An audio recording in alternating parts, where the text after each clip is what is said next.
Um, Yeah, keep going. We'll just no, start it I'm like just we'll just go Joe Rogan styles. I always like how he just like starts the podcast yeah, just yeah. starts halfway It in a goes boom. conversation. Yeah. Well, I've just been looking after the kids. My wife's been away for a couple of weeks. A couple of weeks. God, it feels like a couple of weeks. She's been away for 2 days, and she's coming back today. She's been away since Tuesday, but yeah, it's You been do pretty look full a on. bit tired, Marcus. Yeah, yeah. Thank This, you. Yeah, I know. I'm kidding. You don't actually, but no, seriously. I keep laughing because we had a role reversal with me being the main income earner, and hubby used to work in IT, and I was stayed home Yeah, with the kids for years and trying to do my business in the background. And now he's working with me, which is wonderful because the business could never grow without him because I need that IT and tech support. But school holidays, which we're having now, and I know you're having soon, hey, but do he's next looking week. up. Yeah, Okay, so he looks after the kids while I'm at work, and I come home and I can see he's exhausted. And I mean, now the kids are big, that back then I was breastfeeding and changing yeah, diapers. So he's got them like fully grown, but you get home and you can see he's knackered. It's hard yeah. work. It's really It's hard hard work. work on so many different levels, isn't it? You're thinking on so many different levels, and it is hard work. And also, what's interesting as a dad is how much they default to Emma, all the time. And actually, but when it's just me, then they have to come to me, and it's just a different dynamic. And it's the saying like, "Oh, you're doing this wrong." No, mum doesn't do it like this, or it's like, "No, I'm going to do it my way." But it's a definitely different dynamic, and It's different. because you've got, you're not being sort of not ignored is the wrong word, but it's like you're not. They don't look to you. Yeah. Normally to me, they don't Yeah, normally no, look no, to me. same in our house. But I have to say, my husband is much better at empowering the kids to take Yeah, responsibility for their own stuff. Whereas I yeah. just, because I just get there and I just do it. If they take too long, I'll just like, I'll just do it for them. Whereas he is much more patient than me. So he will sit there and Actually, you he'll be know like, what? That's a really good point. That's because I he just will realized I sit was doing that there yesterday. and Yeah, I'm he so right. doesn't care how long they take. He'll sit there and make them persevere through whatever it is Yeah, they have to do. yeah, And the sense of accomplishment that they have yeah, afterwards. yeah, I've said to him, if we ever homeschool again, because we homeschooled for a couple of years, I thought, if we ever do it again, you will be doing it. I will not be doing it because he is yeah, so much better with the kids at that than I ever yeah, am. yeah. No, Dads just absolutely. have Well, that more of a grounded, I don't know. There's just something about, yeah, but you're right because it's true. I did that yesterday. I suddenly realized I was getting them to do things and jobs and like you said, because I suddenly look around, it's like everything's really messy. It's like, why is it so messy? And it's like, well, then I get everybody to chip in, the kids to chip in, and it's about taking responsibility. You're absolutely right. And on yeah, the homeschooling thing, I mean, I take my hats off to parents that homeschool because my only venture into homeschooling was during lockdown when you were forced homeschooling, and I sort of did it for a morning, and I just couldn't do it. It was, I mean, Emma was so much better at it than me because two different kids, two different ages, two different sort of needs, and I just couldn't do it. I mean, I found it really difficult. So yeah, I take my hats off to anybody that homeschools. I think it's amazing. definitely, absolutely. I was thinking today, you need to like write a little ditty, little guitar intro for our chinwags. What do you reckon? Hey, listen, I've just come back from a Bruce Springsteen concert. He's one of my heroes. In Hyde Park, and I took my son actually, who's 12. It's his first concert, but I'm yeah, really absolutely jealous. You inspired. guys have Oh, amazing artists over there. I saw Hilary Dorian had photos of her at Rod Stewart's oh, concert. He's 78, and you guys I have know. all the best artists over there. We just, especially here in Perth, we get nobody. We're just too, they didn't even know we exist. We're too far away. Yeah, well, I think Bruce comes to Australia, doesn't he? I'm sure he comes to Australia a Oh, few I'll times, look but I at don't know whether he goes to Perth. But yeah, it was great. And Bruce is 73, and I was looking at him, and it's amazing. I mean, I saw him when I was 16, but the energy and vitality, but also the way that he embodies his music, whether or not he's music or not, when you see him live, he sings every song as though it's his last song. He sings as though it's his last concert on earth. He's so embodied in what he does, but also incredibly fit for 73 years. The amount of energy, 3 hours non-stop music. Really incredible, really, really incredible. And yeah, it was interesting for me because I went full circle. So I went to see him at a place called Villa Park, which is a football ground in near Birmingham. And a friend of mine I hadn't seen for 32 years got in touch, and we got tickets, and we went there. And it was 36 years ago to the day when I went there when I was 16. And it was just incredible to reconnect to that time, all those years later, a hot summer's night. It was like it was back in the 1980s again. The stadium was full. It was great music. And it just, it really connected to that sort of, that looking it through sort of 52-year-old eyes, but, but still connecting to that 16-year-old about life and all the opportunity of life and, embarking on that journey. So it was lovely to go and take my son last week to the concert, just again, looking it through his eyes and seeing it. So yeah, it's been really good. But back to that thing about Bruce, my God, he looks after himself. It's a leaf we cannot take out of, that actually old age. Because in the West, we have this concept that, old age is like a decline. Where in the East, they see it much as like the golden times, isn't it? The golden era. It's like of wisdom, and they do the Tai Chi, and or they do the yoga, or Ayurveda, or it's like we just seem to in the West see it as a decline, and that we got to change that mindset. And as we know, homeopathy is one of the greatest things that you can do to keep that vital force strong. It really is. Apart from guitar, like do you play any other instruments, and do you still play much guitar these days? I sort of mess around a bit, on the guitar. I mean, I'm not like I was when I was in a band, but it has reignited. Going to seeing live music, it does reignite something with you. And but no, I sing. I mean, I was the singer and I play guitar. Right.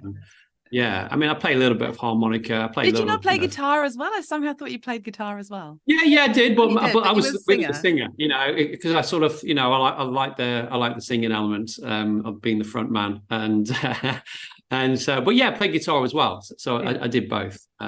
So yeah, it was good. So it's good to reignite those passions that we leave behind sometimes, don't we? And just spending some time doing that within your day, week, and just reconnecting on another level. And definitely. And I was thinking that, it's like I was thinking again about songs and about remedies, and thinking, and I always talk about this, about keynotes. And this is something that, again, Robin Murphy really instilled in me about learning keynotes of remedies. Oh, look, we've lasted, what was it, 6.5 minutes before Robin Murphy came in. There he goes. He's always there. He's always with us. I love Robin, just in case there's any confusion.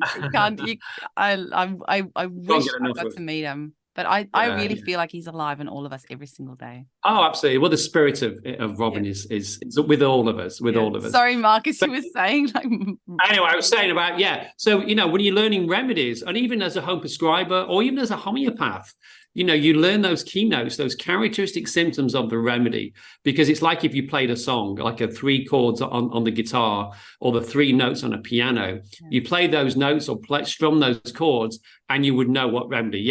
Burning, that's belladonna, or stiff, better, worse first motion, better continue motion, better for heat, was tox. And it's learning that. So those music analogies is really comes true, I think, when you really want to really understand these remedies and get these hooks onto them. And that's, to me, is a great way. So keynotes, I think, is one of the best ways really to learn the remedies. Yeah, definitely. I was going to ask you as well about you've just had a graduation at CHE, right? Yes, we have. Yeah, tell us a little about that. How many graduates did you have, and what do you guys do for your graduation, and what was it like? Yeah, it was amazing. It was probably the hottest day of the year in the UK. And that's quite a rare thing, to have a really hot day in the UK, but it was really hot. And it was really lovely. So we had our classroom students come who graduated, but also all our online students, our fast track, part-time. I mean, people came from all over the world. It was incredible.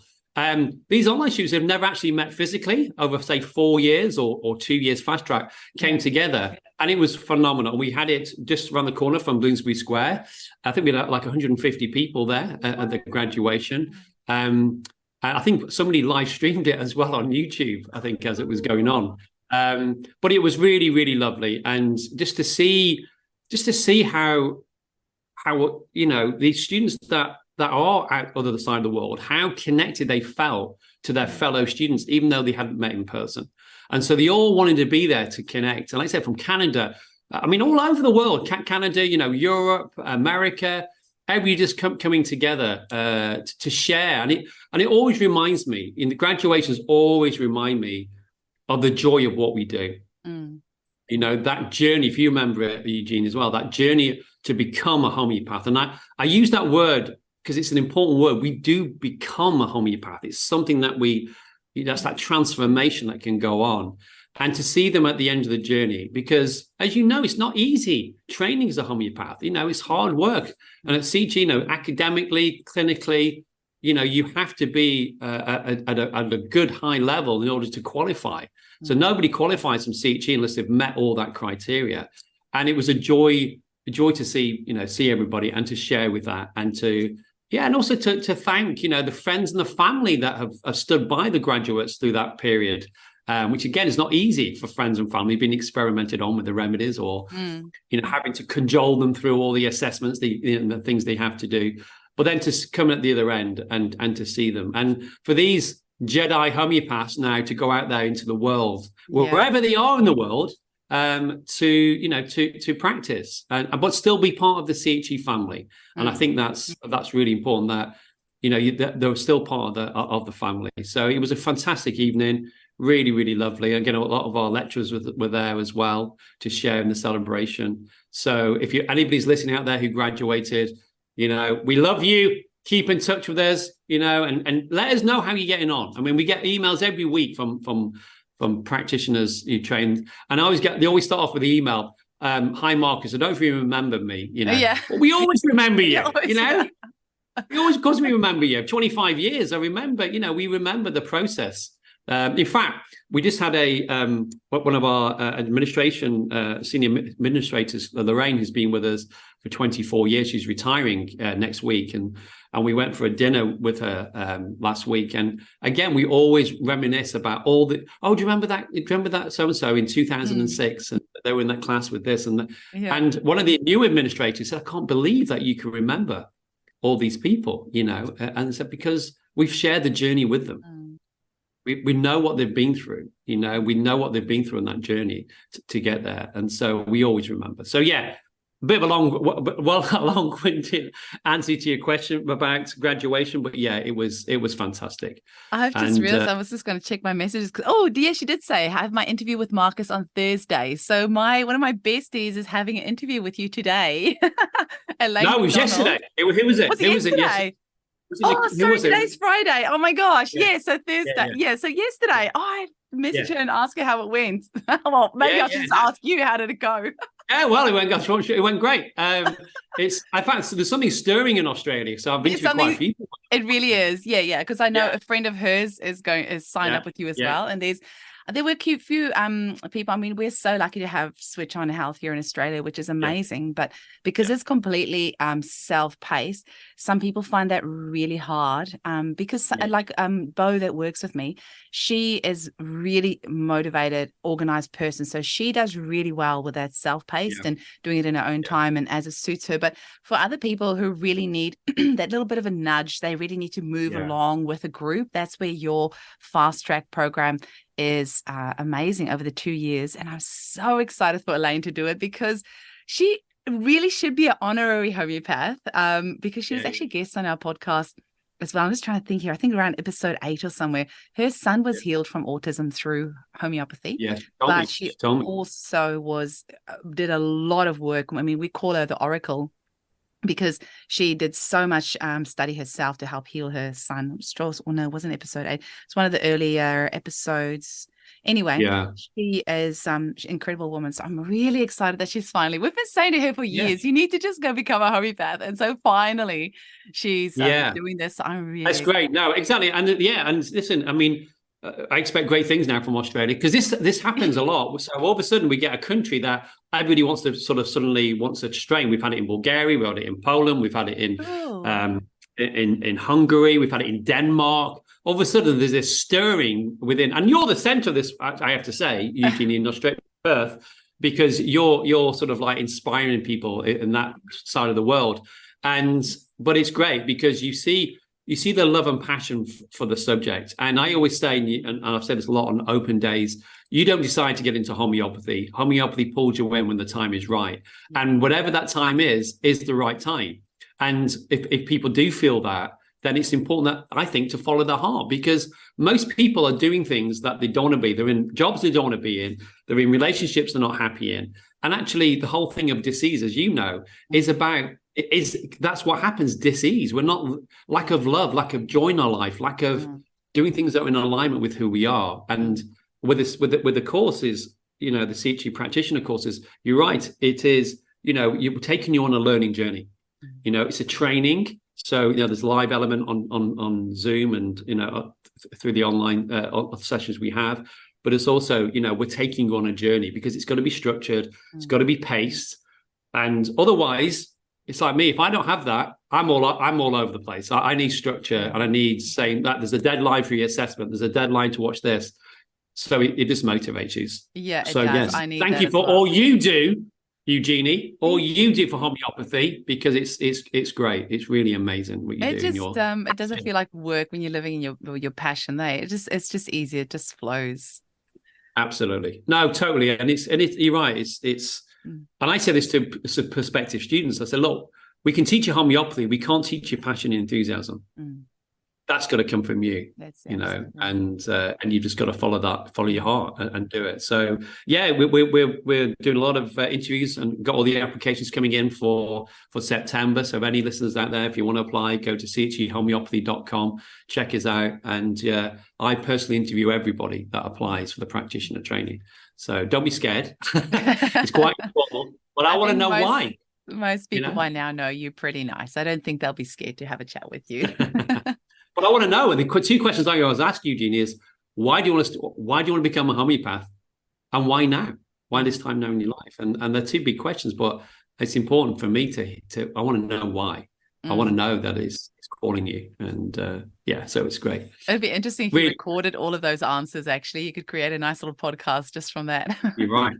Well, you know what? I've asked those two questions for 25 years. Wow. So people put in their applications. Obviously, I read every application, and then I always say, I know what you've written in your application, but just in your own words. Yeah. Why homeopathy? Why do you want to become a homeopath, and why now? So you're right. I should have recorded it. 25 years of if only coulda, shoulda, woulda. Hey, so you know our Facebook group, the Homeopathy Hangout Podcast Facebook group. Which is growing so fast at the moment. Like I'm getting about 10 people being added to the group every single day. I don't know where that will coming from, but it's just all this influx of new people, which is wonderful. But I posted in there yesterday saying, hey, we're having another CHINWAG, and we're getting lovely feedback from the CHINWAGs, by the way, which is lovely. But I posted in there saying, what questions do you guys have for us? So just shout out to Leah Bug. She wrote a question here for you, Marcus, so I'll read it out. Great. Said, actually, I might just copy and paste it here into the chat box as well. She said, I would love to hear about what works best for you guys in reality in your practices in terms of prescribing 4th, 5th, 6th edition of the Organon for potency and dosing. Do you see better results with C potencies, LM, slow and steady approach? What potencies do you favor over others? Like what actually goes on in daily practice in acutes versus chronic? So there's another part of the question, but I'll start with that part for now. Yeah. Well, to me, we should, as a homeopath, as Hanneman says, and again, I would say the same. What Robin would say, a homeopath should know all aspects of potency, the range from homeopathic mother tinctures, you know, to X's to C, all the way through to LMs. You know, we should be able to. We should know. That whole range of potency. But again, I always go back to this same thing, that it's the patient, the client that determines the potency. It's the vital force of the patient and the client. So we adjust our prescribing to the person who's sat in front of us. So somebody's got to, you know, say you do a house visit and somebody's got a fever, you know, and you've got to, you know, I don't know, say it's belladonna. Then if it's, you know, it's a fast fever, especially in kids and stuff, you know, I'd give a 200 if I had it. But if I only got a 30, then I'm going to use that, because to me, it's about the remedy is the most important thing. And the potency is we have to adjust it according to the person sat in front of us. So to me, it's not about this potency is great, this potency isn't. And I hear this a lot in homeopathy. To me, it's about the person sat in front of us, or you know, wherever they are, how you're treating them. It's about their vital force, and we're following their vital force. That's what determines the potency. So if it's a very chronic case, very low vitality, then I may go low and often.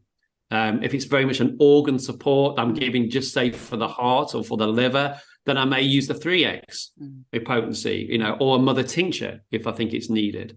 So I think you determine it according to what is in front of you. And I think I think I've said this probably before, but I think we have to get out of our way of our allopathic thinking about potency. It's the remedy itself is not powerful.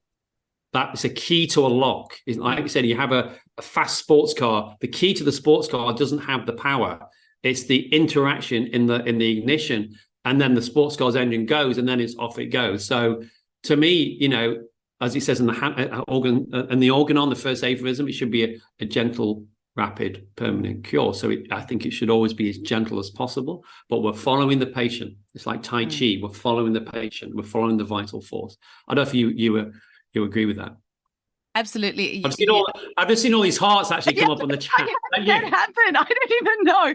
I had to Zoom it. Zoom has just updated. I don't know if yours did as well, but mine just like automatically updated. Now I've suddenly got all this stuff on the right-hand side. So I don't know. I don't know how that happened. Just for everybody listening, what we're getting, I've just got a load of love hearts from Eugenie as I'm talking. Well, that's very nice. I was like, what did I do that? I was like, abort. Like, how do I was just copying you.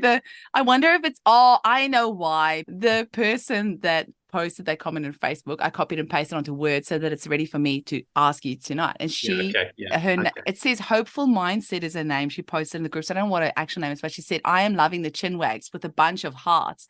And then she said, I would like to hear a discussion. So I think that's those hearts that copied over there. Right. Okay. So those are from Hopeful Mindset, whatever her name is, not from me. Yeah. I agree. And what you were saying about, I actually heard Robin Murphy, what you were saying, that we're actually vital force practitioners. We're following the vital force. And as you're talking about the chi, following the energy, yes, that's exactly what we're doing. Have you found though, like, because I've definitely found when I first started out with, just the 30 Cs, I was really scared to prescribe the 200 Cs 1-Ms. I mean, if you told me 10 years ago that I will be prescribing mega potencies daily to people, I would never have believed you because it goes against everything, obviously, that we were taught. But since interviewing Jill and, just learning more about it, and then most importantly, getting feedback from my clients. Because, we try these new things. You go out there and you're like, oh my gosh, I hope they're okay. And then they come back and they tell you that was the most amazing experience of my life, taking this remedies. And you're like, okay, I didn't kill her. So maybe I could try it with somebody else. And you develop as a practitioner, as a person from there. So then going from the 30 Cs, I started playing around with LMs. And that was mostly because I had quite a few eczema cases. So I was using sulfur LM quite a lot. But then I had hormonal woman that I didn't want to give CPR 30 or 200 to daily. So I started doing CPR LM1. And then I was getting some mentoring from a homeopath. I can't remember who it was, but we prescribed anolonium. And she said, maybe do LM1. So I have like a small little range of LM potencies. Yeah. I never found them for me personally that they were that effective. Yeah. And it was probably about a year or two that I prescribed that a lot. And so just for me personally, but I think really the potency and what you prescribe, it's so much of that is to do with the practitioner. I wonder how much of our own energy goes into what we can prescribe. And one of the books, I have to go through my books and see which one it was, but one of them was saying exactly along those lines that a practitioner can only prescribe a certain potency when they are energetically ready to prescribe that potency. So, who knows if maybe I started out giving mega potencies when I wasn't quite ready as a person or a practitioner to do it, maybe clients would have had more aggravations. But I'm going to go find that book so I can read it to you. Yeah. I mean, I'm not sure. I mean, that's an opinion, obviously, and there's lots of opinions in homeopathy. It's a nice thing to say, and that's why we're having the CHINWAGs, right? So we can just nut out all these things. Yeah, we're not always going to agree as well on things. I think, to me, I just go back to that. Thing. It's about the patient, and I mean, LMs. You talk about LMs. I use LMs a lot, and I love LMs. I've had some of my deepest, shifts with clients on LMs. But to me, it's not necessarily. It was the right potency for them at that time. Not that this is the only potency to use. However, when Hahnemann passed away, all they found when he passed away was LMs, and he talks a lot about that in the 6th edition of the Organon. In fact, that's one of the questions, wasn't it, about the 4th, 5th, and 6th? To me, I'll go to the latest edition, because if you notice in the 4th and the 5th and the 6th, he says he changes. Because it's an evolution, isn't it? And homeopathy can never be stagnant. That's why we've always got to be pushing and experimenting and trying new things, just like Hahnemann did. So I think that I don't think this is the thing about, again, back to allopathy way of thinking, that the potency is to me, it's like tuning in the radio. And so you've got to get the right remedy first. It's got to be a law of similarity. That's the principle, isn't it, of homeopathy? And then the potency is the tuning in, and you tune in according to the person that you're treating, according to their vital force at the time.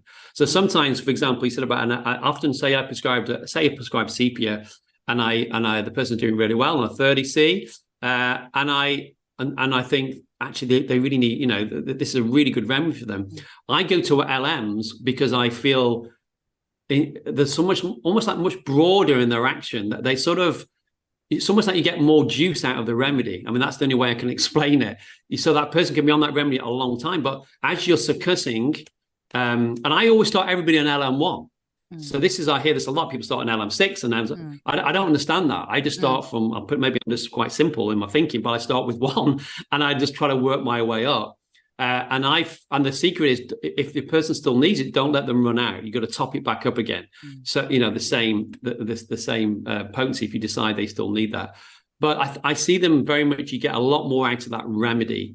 And I've had people on LMs, even like LM1 for like a year before I've needed to change it. But also what's great about it, if you get very sensitive patients, you can reduce the succussions, you can reduce the drops, you can reduce the frequency. I remember once I had a case of a lady who'd been very abused in a relationship, and I wanted to give her Staphysagria, and every time I gave her Staphysagria, even 30C, even a 6C I remember giving her, she would aggravate. And so I put her onto LMs. The LMs she aggravated, and so we found, because we could adjust it, to take 1 drop, 1 succussion every other day. And that was perfect for her. Anything above that, and she aggravated. So the LMs I like because you can adjust them.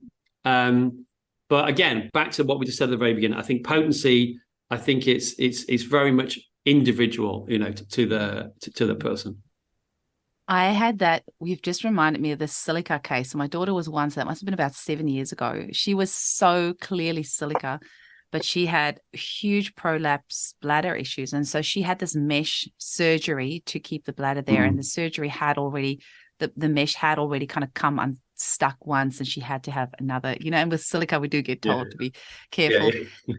So I did give silica, and then she started saying that she was feeling some things in her bladder area that wasn't feeling right. So I freaked out, but really clearly she needed silica. And I did do the LMs, and she did aggravate on that as well. And I did similar to you, just like every, like once a week type thing. And it was a really good remedy for her as well. She was a very elderly lady. And with that, because the surgery was going to cost something like 10 grand. And I was like, oh my gosh, I don't really want to be responsible for her, apart from the trauma, the financial cost as well. So, so I think, I don't want to answer the question there. I think, what else in the question? How often do you see that chronic remedy covers the acute? And if you see patients for acutes only, or do you do acutes for chronic clients, and pros and cons?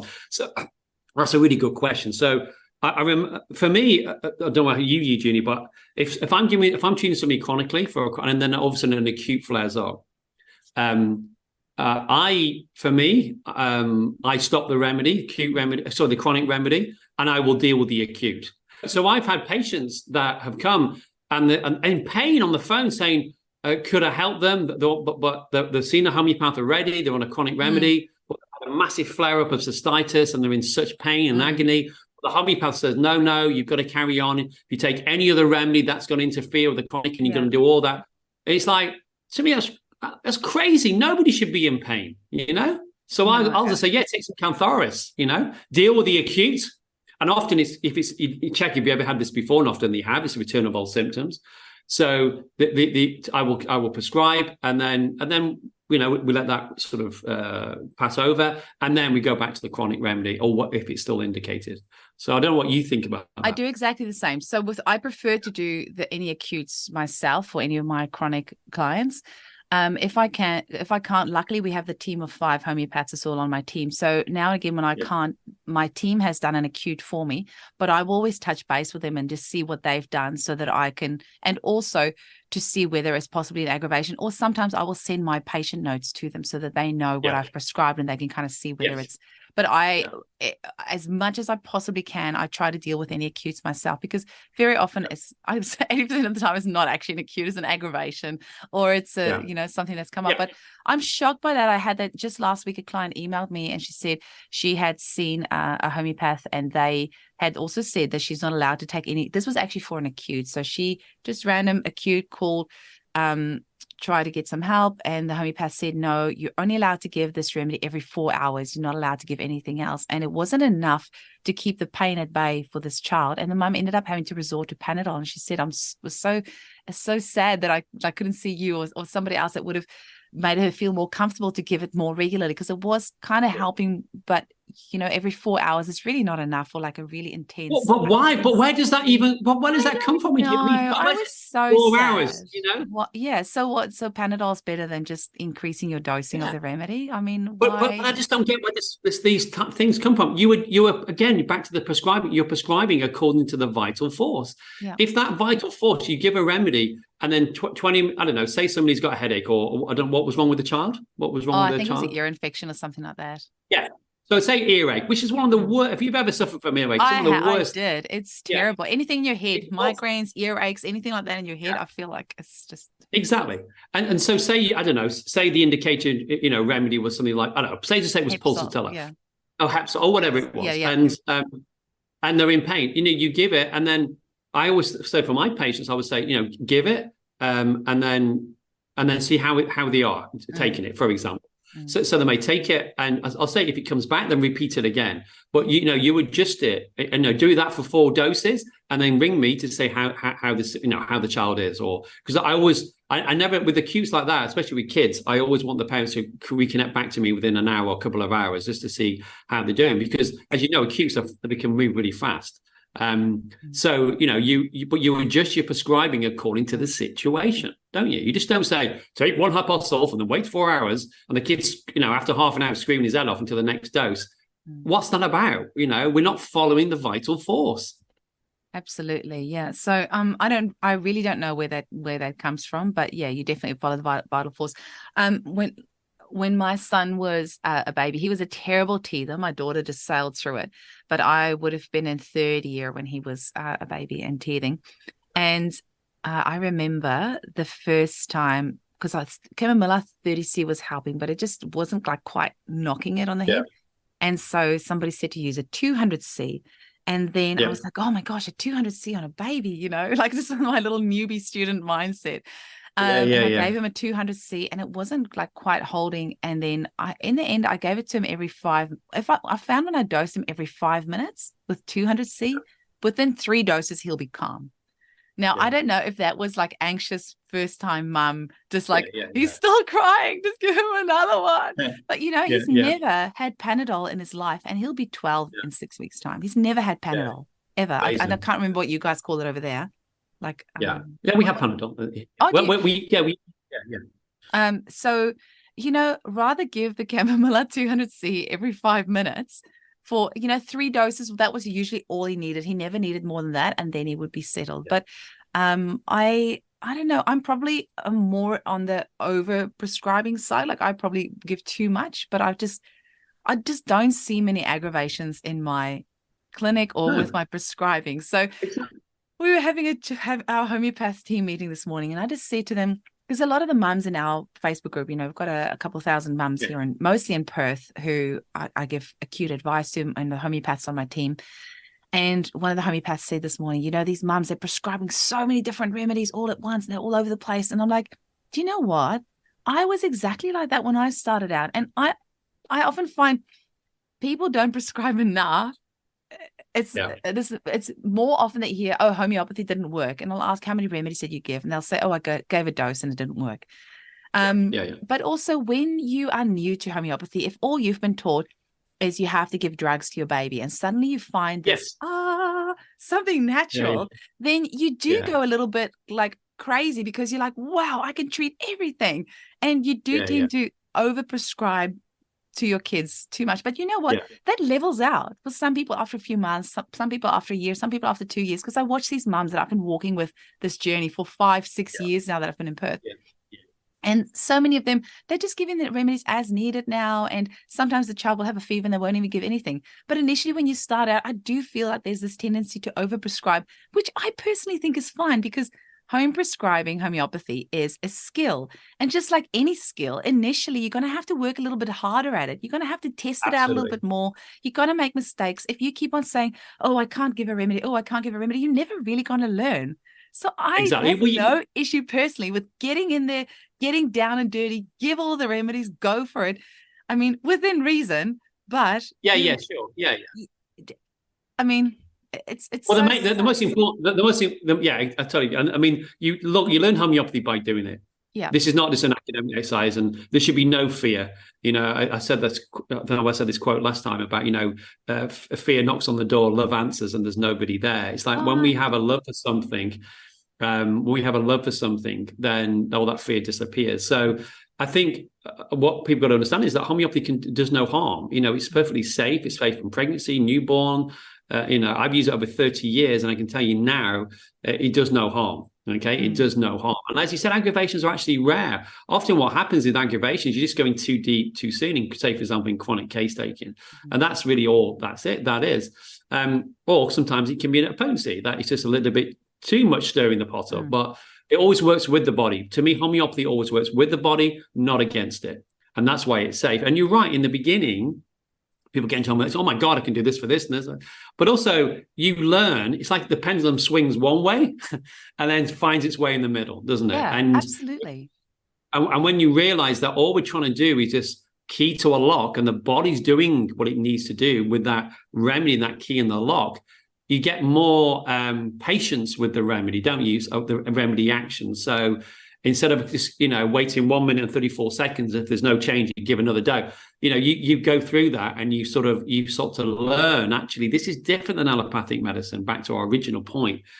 Actually, what we're doing is we've got to follow the body. What's the signs of health? Often with kids, you give the remedy. What normally happens if they're sick? They fall asleep with it. It's working. Or, they'll just...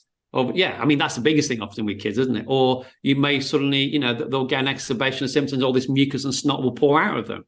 Or, or they'll vomit, or they'll ask for something that they want. But you just see a change in the state. And that's what we're looking for, aren't we?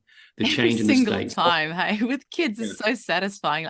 Amy, my clinic manager, told me just this morning, they went out for dinner last night. Her one daughter said that her tummy is sore. She grabbed some Nux vomica. Next second, she's running around. Like that's the kid will just forget that they ever had an issue. Like it works so fast. My daughter, all they said, they're up all night. The vomiting, or I'm sick, and you give them the remedies, and then they go to sleep and straight away. I mean, really within seconds. I mean, with the kids, and then they're up having the breakfast the next morning. Like nothing's happened. It's like because their vitality is so strong, and this is really important. I know you agree, Eugenie. The more that you stimulate that vital force, the stronger it becomes. And it's like a muscle, isn't it? You work out the muscle, it becomes stronger. It's the same with the vital force. If you just keep relying and suppressing the symptoms, the vital force, it almost just stops working because it's not being exercised. You're not reminding it what it can do. So yeah, I'm totally agreeing with you. And it's like, have no fear, just do it. Absolutely. And you know what? Those, I would say maybe 5% of the population who are sensitive, like super sensitive to remedies and aggravate on everything. It's such a small percentage. And, those are usually the people that are sensitive to everything else around them anyway. They're sensitive to other people's energies. They're sensitive to smoke, artificial fragrances, to color, all these other things. They're sensitive to everything. And so when you give them an energetic medicine, often they're sensitive to that as well. So it's not like it's a surprise. If you're a robust, strong, healthy person, you're not just going to randomly for no reason aggravate on a remedy. But if you're somebody that's sensitive to everything, you probably need to be a little bit more careful with the remedies. But if you're just an everyday Joe Blog going about your day, Yeah, exactly. Totally agree. And that that hypersensitivity is also showing the vital force, is or the susceptibility is quite low. And because health is about our adaptation to the environment, isn't it? The way that we can adapt, that's what health is. So if there's a cold air, or it's rain, or you get sweat, and if your vital force is quite low, then you're going to get sick often. So you're right. If you're oversensitive to all these things, then that in itself indicates you need some chronic treatment with homeopathy to increase that that sort of vitality within your system. So yeah, totally agree with that. Totally agree.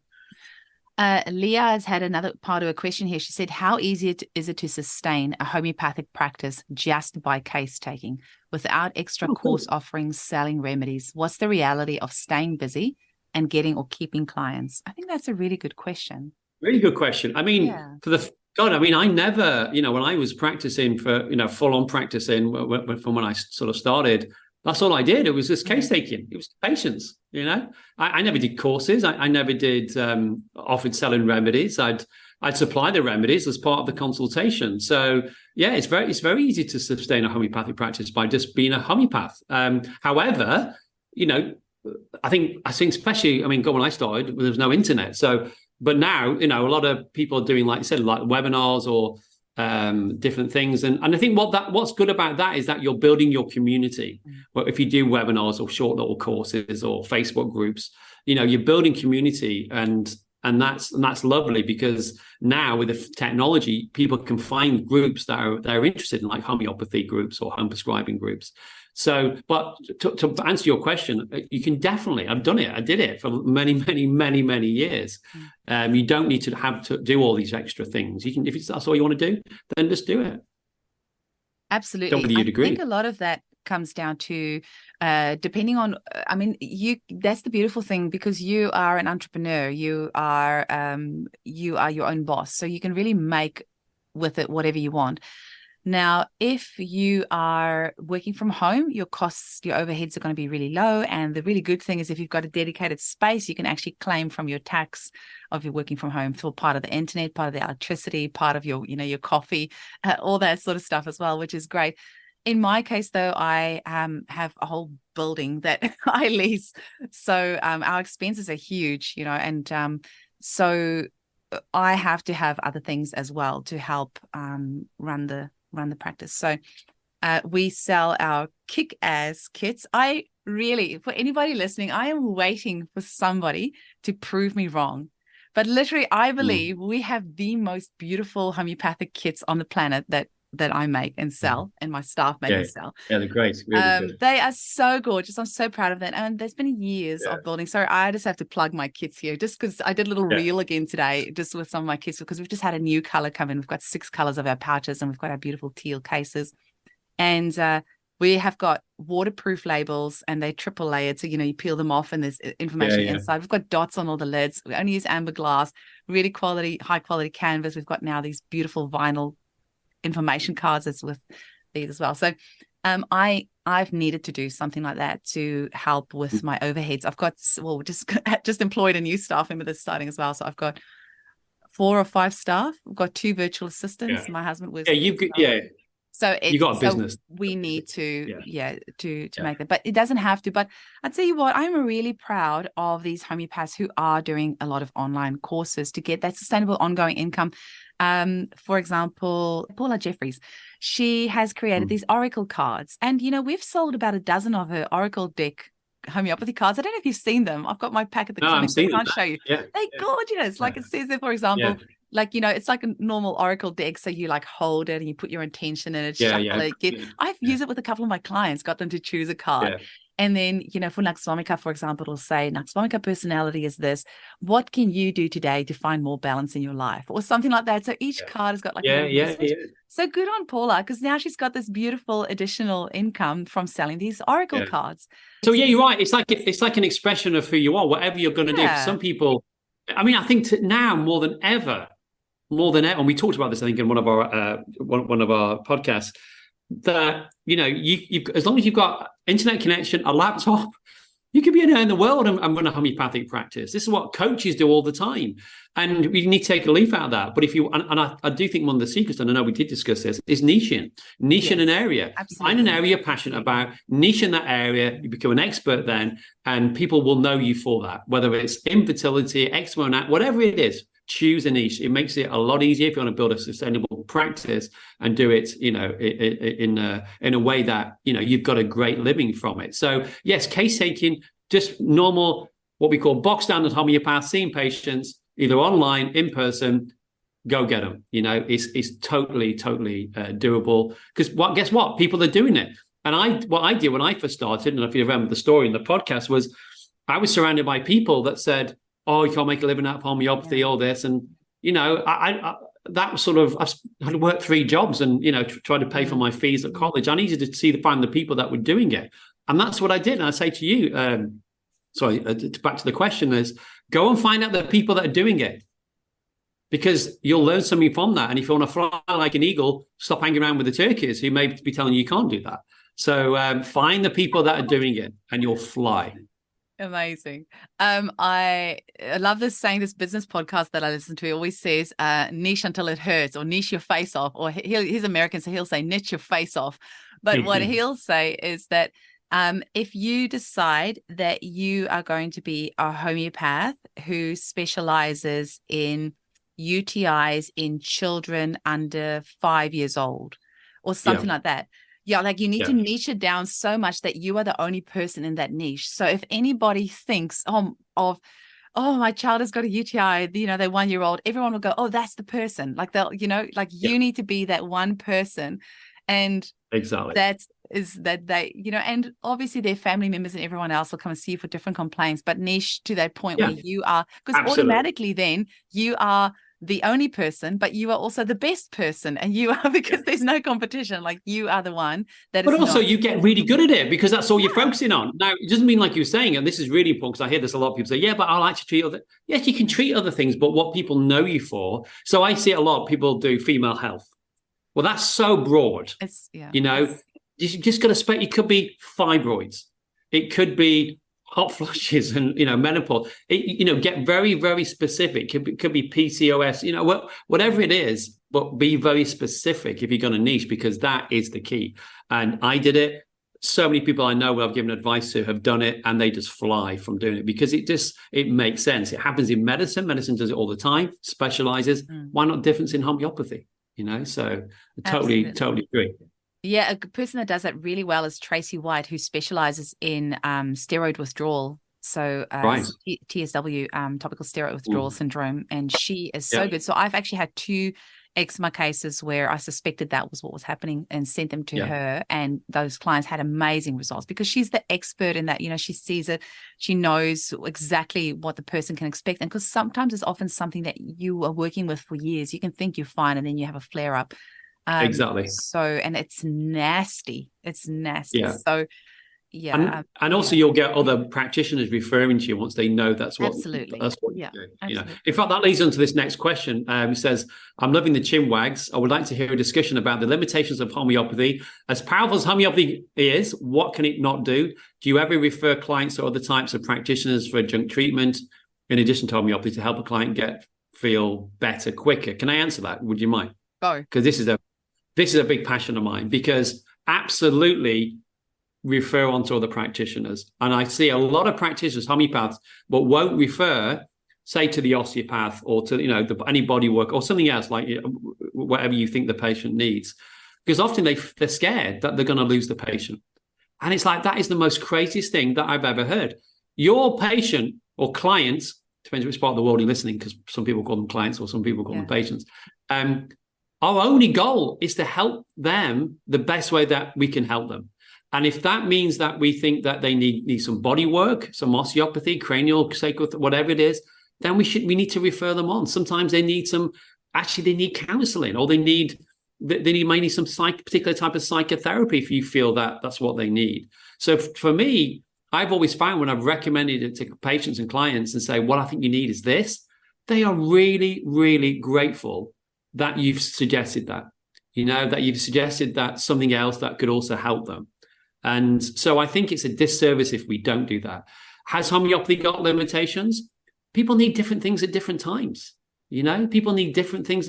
Homeopathies can be amazing, incredible, but sometimes they need things that go adjunctly. And I always say it's like allopathic medicine. I always say it's a scale. If I'm on a car accident, the first place I want to be is a hospital. I'll be taking arnica if I'm conscious, and that did happen to me.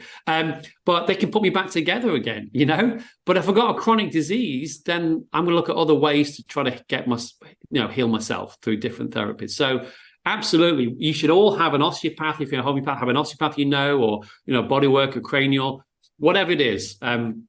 you should have somebody that you can refer to and have that as part of your network. I don't know what you think, Eugenie. Absolutely. But I think... Somebody I refer to a lot here. I've got about 4 or 5 medical doctors here in Perth who has been referring clients to me and my team, which is just incredible. And one of them I've been referring quite a lot to as well, because she does online consults as well for anyone listening.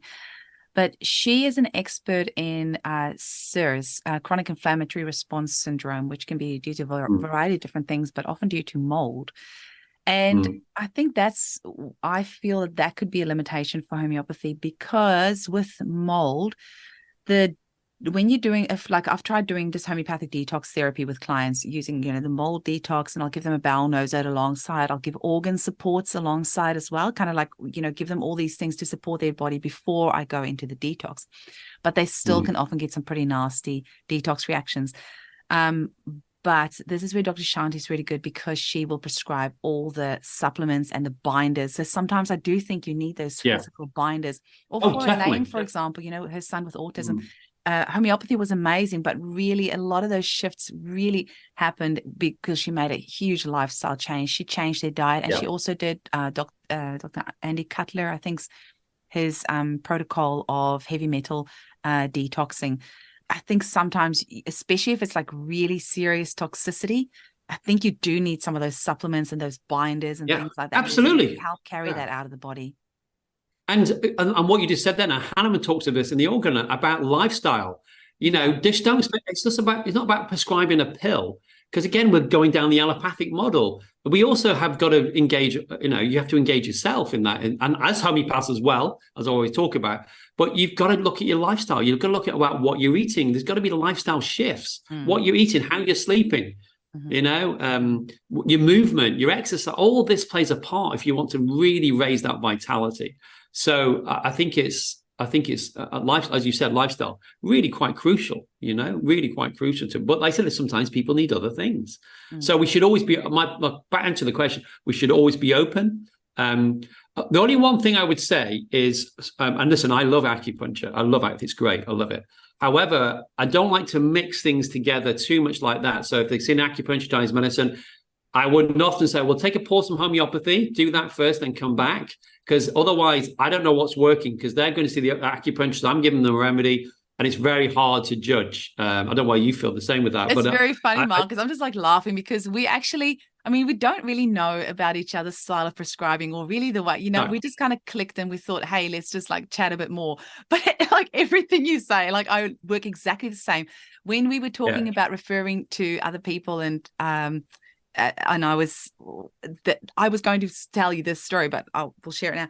This client of mine, he was seeing a bunch of practitioners, and then she'd bought like a bunch of sessions with an acupuncturist. And I actually said exactly that to her. I said, I don't think the homeopathy and the acupuncture, because they're both energy medicine. I love acupuncture. It's amazing. I said to her, just go finish your sessions off with the acupuncturist. And once you finish that, come back to me, and we'll see what's changed and what hasn't. And then we'll go from there. So I do exactly the same. Yeah, there you go. We're flying like eagles, Eugenie. We're flying like eagles. Oh, yeah, because I think it's a mindset. It's about a mindset that we're looking in the direction always is what is best for our patients, what's best for our client. And I think if you come from that mindset and come from your heart, before each session I have my client, I'll take a few minutes, not in front of the client, obviously by myself, but I'll just connect and say, how can I best serve this person? Because that's all we're doing. We're in service, aren't we? And we just want to get them back to that innate health that they were born with, that we all have. It's our birthright. And, if we have that in the front of mind as a practitioner, to me, that's our North Star. That's our guiding star. And you won't go wrong. I don't think, it's kept me going for 30 odd years.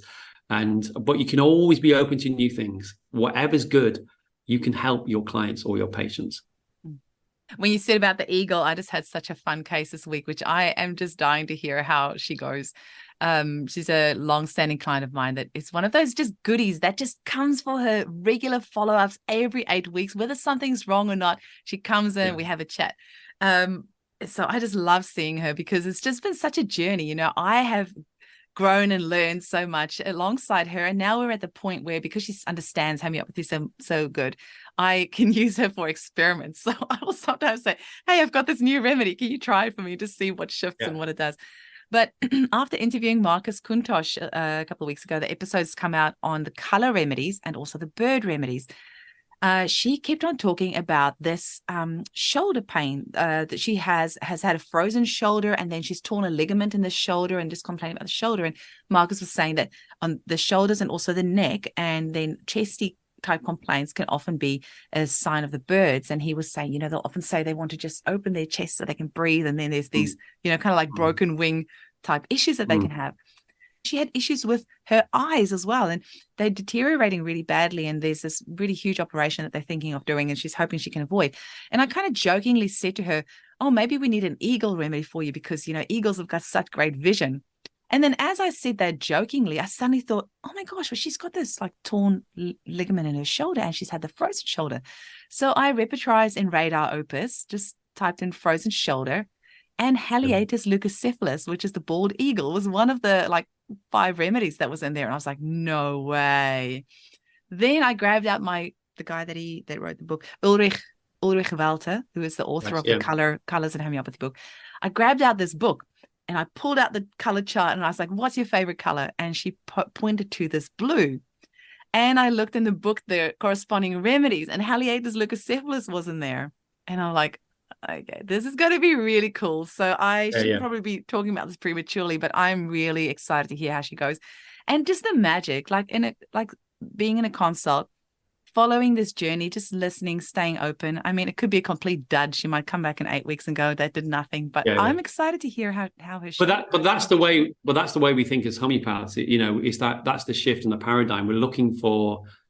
I always think this. We scan, we analyze, and we probe. We scan. It's like almost unconsciously, or as a person's talking, we're picking up patterns on what they're saying, aren't we? And that's what we do. And then that often will lead us to a particular direction that we're perceiving what needs to be cured or perceiving what is needed. And that, you're right, we just got to be as open as we can and as neutral as we can. Because, I mean, some people will be hearing this and thinking, oh my God, she's crazy. Give him bald eagle. That's a crazy remedy. That person needed, I don't know, Napmior. But we've always got to be open, because I think that the more that we're open, the more that homeopathy keeps evolving.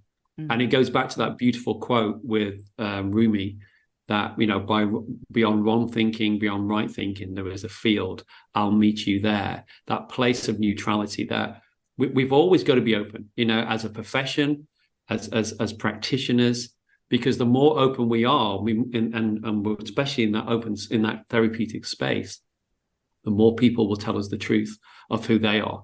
And so we can get and help them and help them to the next stage of their journey. Well, this lady, over the past 2 years of seeing me every 8 weeks, she has had Natmer. She's had pretty much every other remedy too. And she's done She's done really well. Example. She's done really well on all of them. So now she's kind of coming in for the fine tweaking of this and that, because we've done so much. So now it's just this beautiful fun. Well, maybe we need to give her an LM nature wheel. How about that? No, I'm joking. Maybe. Well, who knows? Who knows? I'm not saying she's nature wheel. I was giving it as an example. I am happy to go in that direction. I'm happy to explore all of it. The mega potencies is my thing at the moment, and I have brought my radionics machine home that I got a couple of weeks ago that I haven't had a chance to play with because we went to Bali. It arrived the day before we left, so it's sitting there. I've been too scared to open it and play with it. Open it up. But I brought it home, and I'm going to go read the manual, and I'm going to go play with it this weekend. So who knows? I might be doing all sorts of weird stuff next week. They're amazing. You can broadcast. I've done all sorts of things on those radio machines. They're so good. So I keep hearing. Everyone keeps telling me that. So now I'm like, okay, I have to go try this out. So I will this weekend. We're going to try it. Absolutely. Well, that's your weekend. You got your weekend mapped out for you. I do.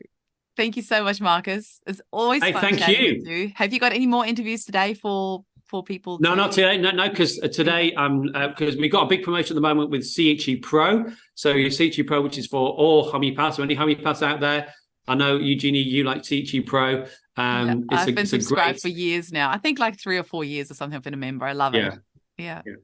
I mean, what is it that you love about it? What's the main things you love about it? If I had the first thing that popped in my mind, you said that is the lecturers.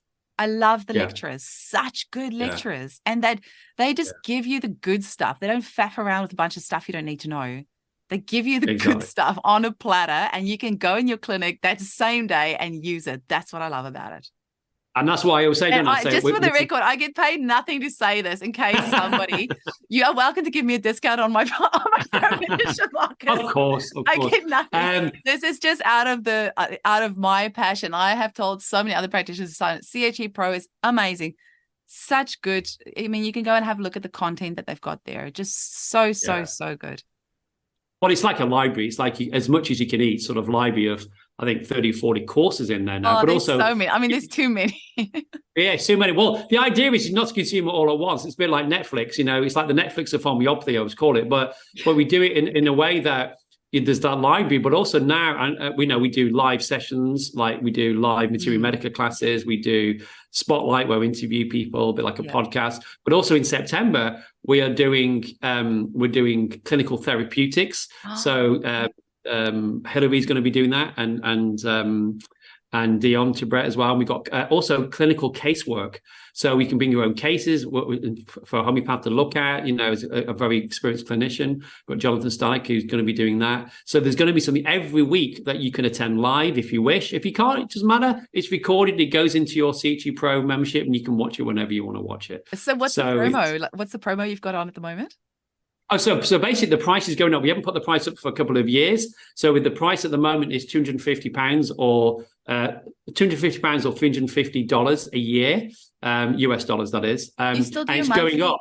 Are you still doing your monthly? No. The monthly, we don't do the monthlies. It's just annual now. Only the annual, fair enough. So the people that we used to do monthlies, and obviously that stays for people who are doing monthly, but we only do annual now. And so it's going up from £250 is going up to £397 a year, or from $350, it's going up to $497 US dollars a year, because there's so much great content in there. So much great content. And we're adding so much more of these live events and things for people to go in. So the price goes up on the midnight on the 31st of July. It goes up, or the 1st of August. Sorry, that's good to know. We'll try and get the episode out. The episode was going to go out, I think, August, but I'll push it so it goes out a little bit earlier. But that's really good to know. And I mean, I don't really care what you charge. I'll be paying for my membership anyway, because it's been such good value. That Colin Griffith's ancestral trauma course that you've got on there, holy cow! I did that a few months back. It has made such a huge difference in my prescribing. I cannot tell you. I really need to put like a little testimonial together of clients that have emailed me since I've started using like his triad remedies and ayahuasca in clinic and his budleia. And I haven't used the white chestnut or the red chestnut yet. I need to start using those. It's amazing. More, but it's amazing. And once again, you do these courses and you take out of them what you want. Exactly. So they're incredible. And also any other paid webinars we do in the future, it's all part of your membership. We get it for free. So we had Gabrielle Traub doing infertility last week. Was it last week? Or it was this week. You had the lac remedies. I mean, this was ages ago.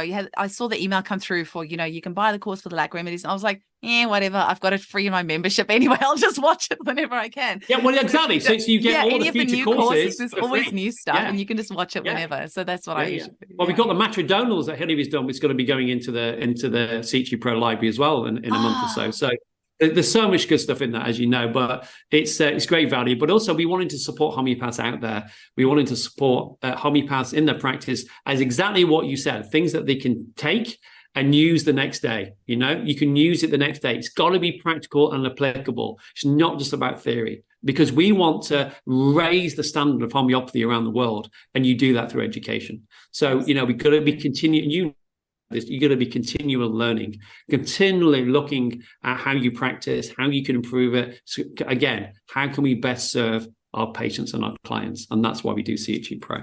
I love doing professional development, mostly for those stuck cases or clients that just haven't made a breakthrough yet.